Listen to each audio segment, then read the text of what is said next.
আমার কথা শুনে জানি না কে কি মনে করেন, কেউ ভালো মনে করেন, কেউ খারাপ মনে করেন, কিন্তু আমাকে সবাই মেয়ের চোখে দেখবেন, ছোট বোনের চোখে দেখবেন। কারণ কে লেগে জানেন, আমার জন্মের সময় মা মারা গেছে, আমার 6 বছর বয়স থাকতে আমার বাবা মারা গেছে, আমার দাদা দাদি নানা নানি সবাই মারা গেছে। আমার বড় ভাই বোনের কাছ থেকে কখনো আমি ভাই বোনের মায়া মমতা পাই নাই, এবং নির্যাতন অত্যাচার এখন খুব কষ্ট ভোগ করছে ওদের কাছ থেকে, যে ওরা আমাকে এই দুনিয়া থেকে একবারে মাইরা ফেলানোর চেষ্টা করে। আমি মানসিকভাবে অনেক কষ্টে থাকি।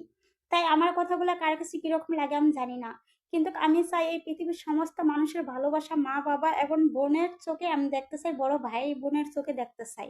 তাই আপনারা সবাই আমাকে ছোট বোনের চোখে আমাকে ভালোবাসা দিবেন, এবং কি মেয়ে মেয়ের চোখে আমাকে ভালোবাসা দিবেন। এই পৃথিবীর মা বোন এবং ভাইয়েরা এবং বোনেরা, আপনাদের কাছে আমার অনুরোধ। কারণ আমি তো এই দুনিয়ার কারো ভালোবাসা পাই নাই, আপনাদের ভালোবাসা, এই পৃথিবীর মানুষের ভালোবাসাই আমার কাছে সবথেকে বড়। আল্লাহর ভালোবাসার পরে আপনাদের ভালোবাসা আমার কাছে সবথেকে বড় মূল্যবান সম্পদ।